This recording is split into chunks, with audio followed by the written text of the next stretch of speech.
नमस्कार. 2 लाख रुपये कर्जमाफी किंवा 50,000 रुपये प्रोत्साहनपर अनुदान जर मिळवायचं असेल तर शेतकऱ्यांनी आधारची KYC करून घेणं गरजेची आहे. आणि KYC करण्यासाठी आपल्या जवळच्या CSC सेंटर किंवा महाई सेवा केंद्र किंवा बँकेमध्ये जाऊन तुम्हाला ही KYC करणं अनिवार्य आहे.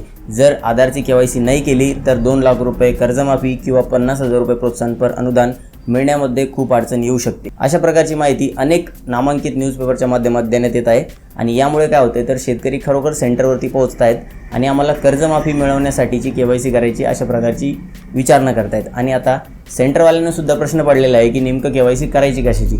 तर या प्रकारचे कोणते आदेश देण्यात आलेले आहेत तर तुम्हाला नेमकं काय करायचं हे आपण पाहणार आहोत. त्याआधी एकदा न्यूज बघून घेऊया कशा प्रकारच्या समोर येत आहेत. तर इथे पाहू शकता तुम्ही कर्जमाफीसाठी आधार प्रमाणीकरण कसे करायचे, प्रक्रिया काय असते, 2 मिनिटात KYC करा.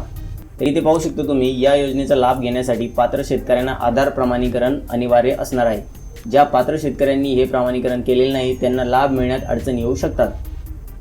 हे आधार प्रमाणीकरण कसे करायचे हे समजून घेऊया. तर बघा, आपले सरकार सेवा केंद्र CSC सेंटर सर्वात जवळच्या आपले सरकार सेवा केंद्रात जाऊन आधार प्रमाणीकरण म्हणजेच KYC करून घेणे सर्वात सोपा पर्याय आहे. आवश्यक कागदपत्र आधार कार्ड, बँकेचे पासबुक आणि मोबाईल नंबर सोबत ठेवायचा आहे. प्रक्रिया कशी असते ते पण समजून सांगितलं यांनी. केंद्रावर आपले बोटांचे ठसे म्हणजे बायोमेट्रिक किंवा OTP द्वारे आधार प्रमाणीकरण केले जाते. महत्त्वाचे मुद्दे तर हेच आहे की लाभ मिळणार नाही वगैरे इथे दिलेले आहे बघा. अनुदानाचा लाभ मिळणार नाही आणि सोबतच यांनी इथं वेळ मर्यादा सुद्धा सांगितलेली आहे.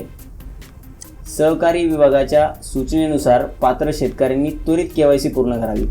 त्वरित KYC करावी अशा प्रकारची वेळ मर्यादा आहे. तर यांचं लॉजिक बघा तुम्ही, काय ही वेळ मर्यादा आहे का? तर असू द्या, अशा प्रकारचे न्यूज तुम्हाला सारख्या पाहायला मिळणार आहे. पण इथे एक गोष्ट समजून घ्या. तर या कर्जमाफीसाठी शेतकऱ्यांचा जो काही डेटा पाहिजे होता यासाठी 28 फेब्रुवारी 2026 पर्यंतच माहिती गोळा करण्यात आलेली आहे. आणि यासाठी तुम्हाला वेगळी काही KYC करण्याची गरज नाही आहे किंवा कोणतं काही पोर्टल नाही आहे.